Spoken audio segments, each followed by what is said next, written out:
Halo, assalamualaikum warahmatullahi wabarakatuh. Bagaimana kabar tak semua? Semoga hari ini kita selalu dalam keadaan sehat walafiat ya. Dan jika terpaksa harus keluar rumah, tetap selalu memperhatikan protokol kesehatan, terutama memakai masker, jaga jarak, dan rajin cuci tangan. Baiklah, hari ini kita akan melanjutkan materi kimia kita. Kalau pekan lalu yang kita pelajari adalah struktur atom, di mana di situ disebutkan sejarah penemu struktur atom, mulai dari John Dalton, Rutherford, kemudian Niels Bohr, hingga sekarang yang dipakai adalah teori mekanika kuantum. Nah, dari mekanika kuantum itu lahirlah susunan berkala unsur-unsur kimia yang seperti dalam gambar yang Ibu perlihatkan ini. Nah, ini adalah susunan berkala atau biasa dikenal dengan tabel periodik unsur-unsur kimia. Jadi semua unsur-unsur kimia sudah ada dalam tabel periodik ini.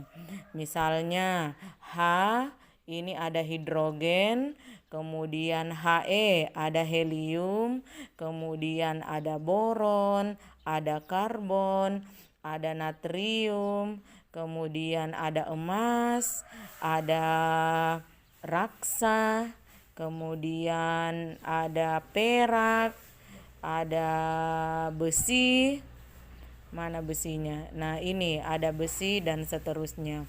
Inilah semua adalah periodik unsur-unsur yang terdapat di alam dan yang dibuat oleh para ilmuwan.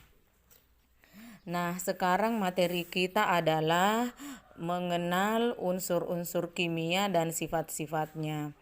Yang mau Ibu sampaikan di sini. Nah, di bagian periodik unsur ini, nah ada golongan alkali. Ini yang ke bawah itu golongan alkali. Ini ada tulisannya di bagian atas.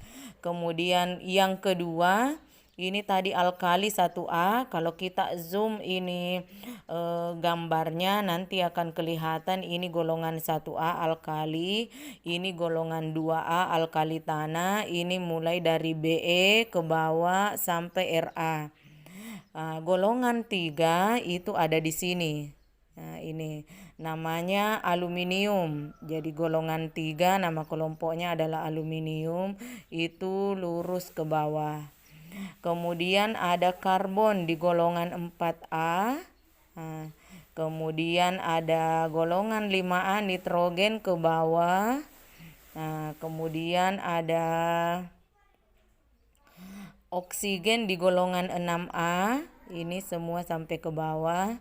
Kemudian ada halogen golongan 7A, fluorin, klorin, dan seterusnya sampai ke bawah.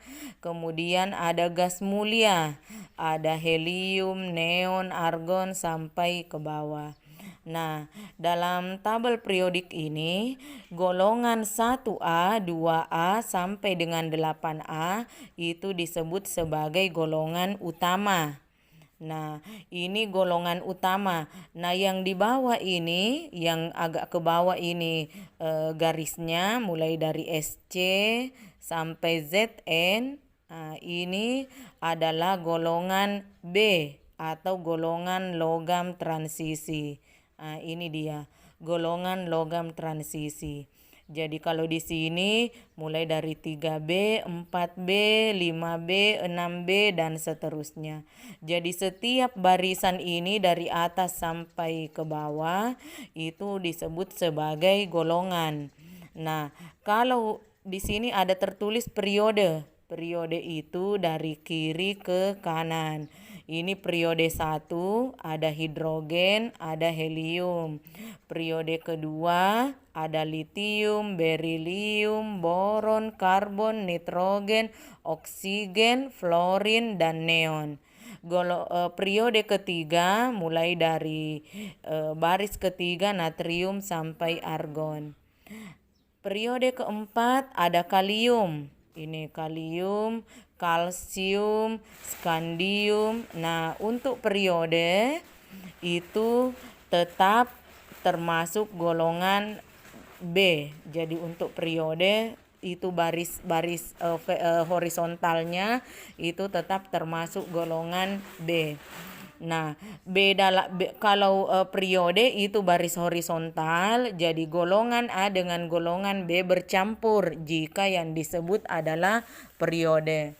Beda lagi kalau misalnya adalah golongan. Kalau golongan berarti yang kita sebut itu adalah dari atas sampai ke bawah. Golongan 1A hidrogen sampai fransium. Golongan 2A berilium sampai radium. Nah, ini ke sini 3A, 4A sampai dengan 8A. Nah, yang kita bahas hari ini hanya golongan A dulu atau golongan utama, yaitu 1A sampai dengan 8A. Untuk golongan B, yaitu ini skandium sampai zinc, itu nanti akan kita bahas di pekan depan. Oke. Selanjutnya untuk golongan A, dari alkali sampai dengan gas mulia itu dikelompokkan berdasarkan sifat-sifatnya. Jadi hidrogen sampai dengan fransium karena memiliki sifat yang sama, maka dia digolongkan dalam satu golongan yang bernama alkali.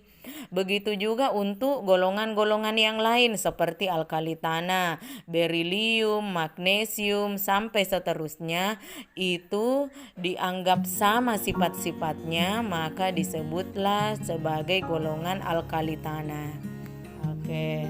Nah, sekarang untuk golongan A atau golongan utama yaitu 1A sampai 8A ada bagiannya yaitu logam, non logam dan metaloid. Ya kan? Nah, ini pernah kita bahas waktu kita belajar lambang unsur. Ada golongan logam, ada golongan non logam, kemudian ada golongan metaloid. Tugasnya anak-anakku adalah mengetahui atau menuliskan bagaimana sifat logam. Jadi silakan disebutkan sifat-sifat logam. Yang kedua sifat-sifat non logam, dan yang ketiga sifat-sifat metaloid. Saya kira hanya itu. Terima kasih atas perhatiannya. Assalamualaikum warahmatullahi wabarakatuh.